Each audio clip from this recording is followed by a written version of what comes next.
नमस्कार। कैसे हैं आप? योगी आदित्यनाथ ने आज एक बड़ा फैसला किया है और योगी कैसे बता रहे हैं कि में पूरे देश में जितने भी चीफ मिनिस्टर्स हैं, वो यदि योगी के कर्म योगी के 10% हिस्से पर भी काम करना शुरू करें तो कैसे भारत की तकदीर बदल सकती है। उत्तर प्रदेश और बिहार जैसे राज्य को बीमारू प्रदेश कहा जाता था। बिहार में बहुत कुछ नहीं बदला, लेकिन उत्तर प्रदेश में पिछले 3-4 सालों में सच में कायाकल्प हुआ है। ये बात मैं उत्तर प्रदेश में रहने के अनुभव से कहता हूं। ये बात बिहार से उत्तर प्रदेश जाने के क्रम में पूरे उत्तर प्रदेश को हमें शुरू से लेकर अंत तक गुजरना होता है। उस अनुभव के आधार पर कहता हूं। आज योगी आदित्यनाथ ने एक बड़ी घोषणा कर दी है। दीपावली के उपलक्ष्य में उत्तर प्रदेश में एक ऐसी बात उन्होंने उत्तर प्रदेश के लिए कही है जिससे में प्रदेश सरकार का एक पैसा भी खर्च नहीं है। उन्होंने कहा सरकार का एक पैसा भी खर्च नहीं, लेकिन उत्तर प्रदेश के सरकारी चतुर्थ वर्गीय कर्मचारी, पत्रकार, गरीब व्यापारी और आम गरीब लोगों के लिए बहुत कम कीमत पर पूर्वी उत्तर प्रदेश में बड़े पैमाने पर सरकारी घर बनाए जा रहे हैं और इसका टेंडर 28 अक्टूबर को निकलेगा।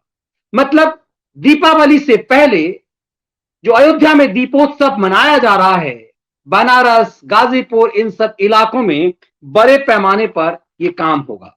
यह जमीन माफियाओं के द्वारा छीनी गई जमीन है। सोचिए, आखिर जब ये माफिया किसकी जमीन पर कब्जा करते थे, ये माफिया इतने बड़े पैसे वाले कैसे होते थे और फिर ये फंडिंग करते थे उत्तर प्रदेश में राजनीतिक दलों को। फिर ये अपने मुताबिक अपने लिए टिकट मांगते थे और अपने गुर्गों के लिए टिकट मांगते थे। योगी आदित्यनाथ ने शनिवार को घोषणा की है कि माफिया डॉन मुख्तार अंसारी, अतीक अहमद, बद्दन सिंह बद्दो समेत दर्जनों जो माफिया उत्तर प्रदेश के हैं, उन माफियाओं से 1.5 लाख करोड़ रुपए की सबसे ज्यादा की संपत्ति पर कब्जा किया सरकार ने। और यह जमीन ज्यादातर सरकारी जमीन थी। सरकारी जमीन और इन माफियाओं से छीने गए पैसे पर योगी आदित्यनाथ पीएम आवास योजना भी ला रहे हैं। 13 सितंबर को अतीक अहमद से खाली कराई गई जमीन पर काम शुरू हो चुका हुआ है। अतीक अहमद के अवैध कब्जे वाली जमीन पर, मुख्तार अंसारी की जमीन पर, और ये सब अपराधी जेल में। ये दरअसल सही मायने में जो राम राज की कल्पना की गई थी, गांधी के नाम पर कहा जाता है कि महात्मा गांधी ने राम राज का सपना देखा था। राम राज कैसा होता है, भगवान राम के दौर में आम आदमी का जीवन कैसा था, राजकीय परंपरा कैसी थी। योगी सही मायने में उस काल्पनिक चीजों को जो कल्पना लोग करते हैं, उसे पहली बार मानो जमीन पर उतार रहे हैं। योगी आदित्यनाथ ने घोषणा की है कि उत्तर प्रदेश सरकार के कर्मचारियों व गरीबों के लिए घर मुहैया कराया जाएगा और यूपी चुनाव से पहले अलॉट कर दिया जाएगा। लोगों को चाबी भी कुछ लोगों को देनी शुरू कर दी जाएगी। क्योंकि चुनाव में भी बहुत समय नहीं है, इसीलिए बड़े पैमाने पर जमीनी स्तर पर एक काम शुरू हो चुका हुआ है। सोचिए, योगी कहते हैं इसमें सरकार का एक पैसा भी नहीं लगा। मतलब सरकार जो काम करती है, सरकार जो अलग अलग योजनाएं गरीबों के लिए चलाती है, वो कहां से पैसा आता है? आसमान से नहीं आता। योगी जी अपने बाबूजी के घर से नहीं लाते, नरेंद्र मोदी अपने बाबूजी के घर से नहीं लाते हैं। आज ये तमाम चीजें जो है, ये इसी में राम राज के लिए अक्सर मैं जब इस बात को कई बार ध्यान आता है कि पूछा जाता है कि राम भरत से पूछते हैं कि कर कैसे वापसी करते हैं, कैसे लोगों से आयकर कैसे लेते हो, तो उन्होंने कहा सूर्य की तरह। जिस तरह से सूर्य कर लेता है, मतलब समंदर के पास ज्यादा है, समंदर से नदियों के पास उससे कम है तो नदियों से, झील से, तालाब से, नहरों से। लेकिन जब बरसता है वो तो समंदर को ज्यादा नहीं देता, जहां जितनी जरूरत है वहां दी जाती है। इसे ही रामराज कहते हैं। और इसी लिहाज से जो उत्तर प्रदेश के मुख्यमंत्री ने कहा कि ये जो हम गरीबों को मुहैया करा रहे, गरीबों को जो सस्ती दर पर बेहद कम कीमत पर जो घर उपलब्ध कराए जाएंगे, इसमें सरकार का कुछ नहीं जा रहा। ये माफियाओं से, गुंडों से, ये सरकारी गुंडे थे, ये अतीक अहमद, ये मुख्तार अंसारी, ये बदन सिंह बद्दो, ये कई ऐसे नाम हैं जिन नामों को का नाम जारी किया गया है। उसमें कई सारे नाम है, दिलीप मिश्र है, विजय मिश्र है, और कहा गया है कि कमजोर आय वाले वकील, व्यापारी, कमजोर आय वाले, गरीब, पत्रकार, शिक्षक। और ये पत्रकार वो नहीं, माफिया टाइप के पत्रकार नहीं, वो खैराती टाइप के पत्रकार नहीं, वो एजेंडाबाज पत्रकार नहीं, जो सही मायने में पत्रकार हैं, सही मायने में जो अपनी निष्ठा के साथ पत्रकारिता जैसे पेशे का सम्मान बढ़ा रहे हैं, वैसे कमजोर आय वर्ग के पत्रकार, वो लुटेरे टाइप के खैराती और खलियर खैराती टाइप के पत्रकार नहीं, वो सही मायने में जो पत्रकारिता का पेशा कर रहे हैं, जो पत्रकारिता जैसे सम्मानजनक पेशे का सम्मान बरकरार रखे हुए हैं, वैसे पत्रकारों को, वैसे कमजोर आय वाले वकीलों को, व्यापारियों को, गरीबों को, ये सब कुछ वर्ग चुने गए हैं जिनके लिए पूर्वी उत्तर प्रदेश में जो माफिया है उससे अभी इस एरिया में शुरू किया गया। फिर आजम खान जैसे लुटेरों से, उनसे जो जमीन इकट्ठा किया। और सबसे कमाल की बात देखिए, ये योगी ने कहा कि ये सब के सब ना सिर्फ गिरफ्तार किए जा चुके हैं, ये सब जेल में है, और ना सिर्फ मुख्तार अंसारी से लिया गया, ना सिर्फ अतीक अहमद से लिया गया, इनके गुर्गों से लिया गया, इनके बाप दादा से, इनके ससुराल पक्ष से। अतीक अहमद और मुख्तार अंसारी के तो ससुराल पक्ष से भी छीने गए। क्यों? क्योंकि ये माफिया अक्सर क्या करते हैं, अपने नाम पर प्रॉपर्टी तो अथाह नहीं रख सकते, तो भाई के नाम पर, दूर दराज के भाई के नाम पर, नौकर के नाम पर, साला के नाम पर, सरहज के नाम पर, गैरों गैरों खैरों के नाम पर, सबके नाम पर ये माफिया करते हैं। योगी ने सबका पता किया और जड़ तक गए। 24 घंटे जब कोई काम करता है तो ऐसे ही करता है। और उसके बाद अतीक अहमद से 173 वर्ग किलोमीटर का जो ये पूरा एरिया है वो एक जगह कब्जा किया गया और इसमें पीएम आवास योजना शुरू कर दिया गया है। 187 टोटल भूमाफिया हैं। देखिए, मैं दर्जनों की बात कर रहा था, योगी सरकार ने जो आंकड़े दिए हैं उसके मुताबिक 187 भूमाफियाओं से जमीन छीने गए हैं।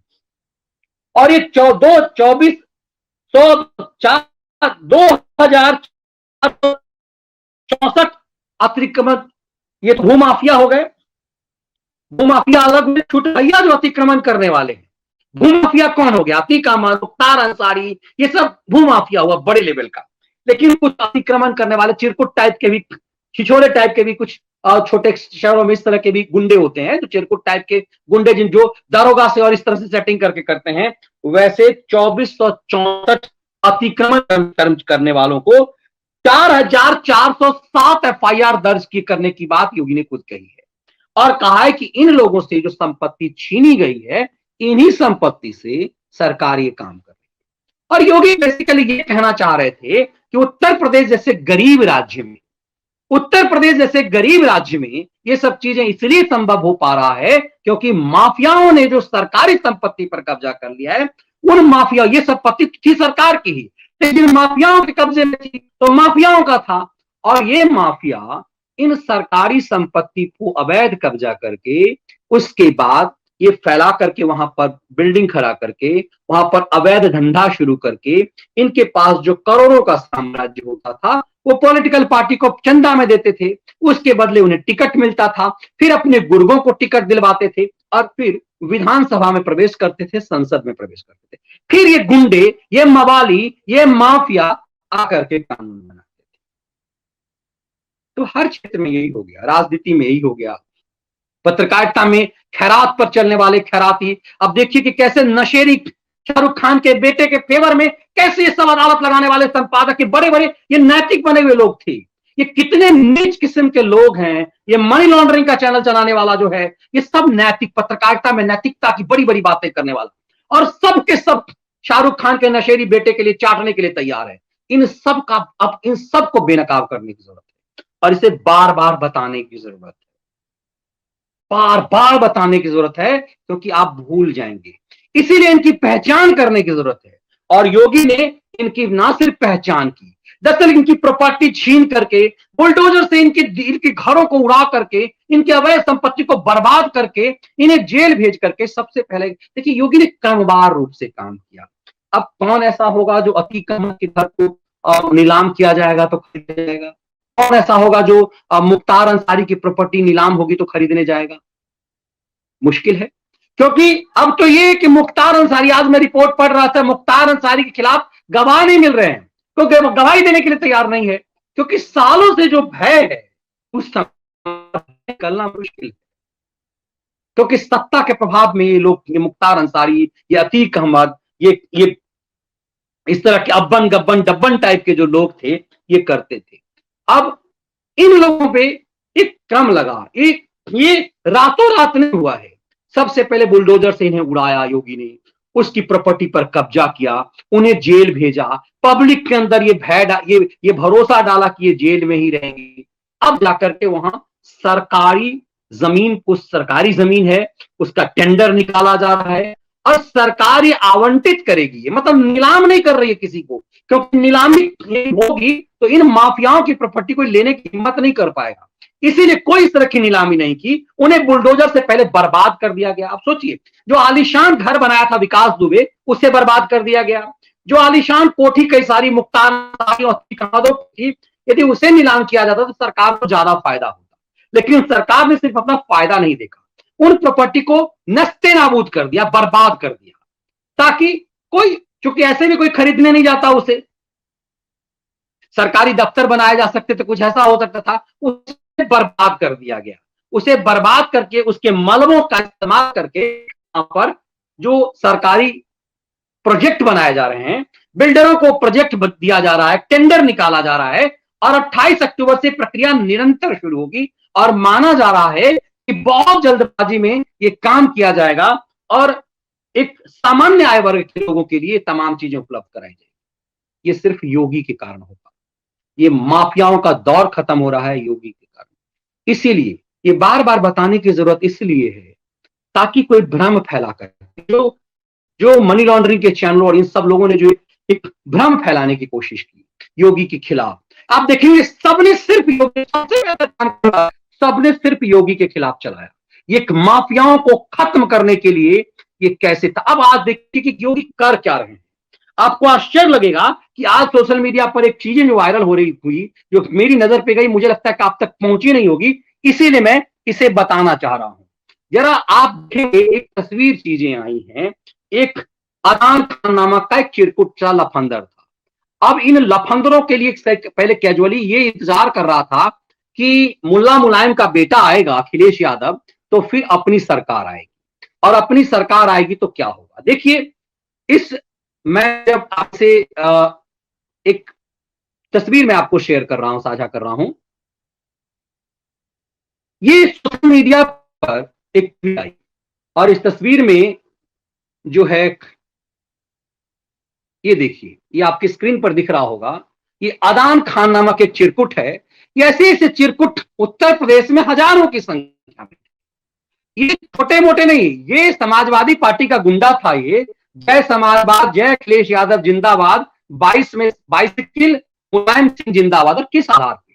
दरअसल इसे लगता था कि आज योगी की सरकार है, वो जाएगी अपनी सरकार, इसने लिखा हिंदुओं अपनी औकात में आ जाओ, बस खरी में भरत मिलाप में जो चिल्ला चिल्ला करके उड़ रहे हो, साउंड लगा करके जो अखिलेश भैया को आएंगे ही तो अंदर हो जाएगा सब के सब। तब योगी घंटी बजाएगा, हिंदू औरतें हमारी हराम का हिस्सा थी, दासी थी, जानवरों को पूजने वाले जानवर ही रहेगा। अब इसके लिए वायरल हो रहा है कि ये अंदर चला गया। तस्वीर आप देख रहे होंगे, ये थाने के अंदर है, और ये चीजें बड़े पैमाने पर उत्तर प्रदेश में होता था, क्योंकि हर किसी को लगता था कि उत्तर प्रदेश पुलिस कम से कम मोहम्मदवादियों को जेल नहीं भेजती है। ये चूंकि, और आज इसीलिए इसी बात को ध्यान में रखते हुए आज योगी आदित्यनाथ ने यह भी कहा कि एक दौर था, एक समय था कि जब उत्तर प्रदेश में राम भक्तों पर गोली चलाई जाती। जो मैंने आपको अभी तस्वीर दिखाई, एक चिरकुट टाइप का रहमान खान क्या कह रहा, अखिलेश भैया आएंगे।